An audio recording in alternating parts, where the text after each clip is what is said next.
19th மே. இன்னைக்கு ஏசப்பா நம்மளை பார்த்து என்ன சொல்கிறாங்கன்னா, உபகாரங்கள். என் ஆத்துமாவே கர்த்தரை ஸ்தோத்தரி, அவர் செய்த சகல உபகாரங்களையும் மறவாதேன்னு சங்கீதம் 103:2 சொல்லப்பட்டிருக்கு. இந்த வசனத்தை நம்ம ப்ரேயர் முடிஞ்சப்போ சொல்லுவோம். இதை ஒரு அர்த்தம் தெரிஞ்சு நம்ம சொல்கிறோமா அப்படிங்கிறத யோசித்து பார்ப்போம். இதோட அர்த்தம் நம்ம மனப்பூர்வமாக சொல்லணும். இதை சொல்லும்போது நம்ம ஆத்துமா கிட்ட நம்ம சொல்லணும், எப்போவும் நம்ம கர்த்தர் தான் ஸ்தோத்தரிக்கணும்.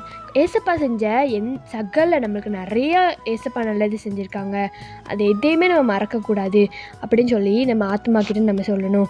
நம்ம அன்றாட வாழ்க்கையில் ஏசப்பா நம்மளுக்கு நிறைய செஞ்சுருக்காங்க.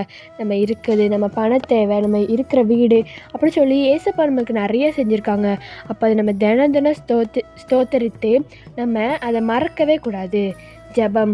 அன்புள்ள தகப்பனே, இந்த நாளை காண செய்த கிருபைக்கு நன்றி அப்பா. அப்பா, நாங்கள் இனிமேல் ப்ரேயர் சொல்லும்போது இதை மனப்பூர்வமாக இதோட அர்த்தம் தெரிஞ்சு நாங்கள் சொல்ல உதவி செய்யுங்க. எப்போவும் நாங்கள் உங்களையே ஸ்தோத்தரிக்கிறோம் தகப்பனே. யாருமே நீங்கள் செய்த உபகாரங்களை, நன்மையை மறவாமல் இருக்க நீங்கள் கிருபை செய்யுங்க. இயேசுவின் மூலம் ஜெபிக்கிறோம் நல்ல பிதாவே, ஆமேன். பை ட்ரூத் ஆஃப் மெல்ஷி, ஹேவ் அ பீஸ்ஃபுல் டே.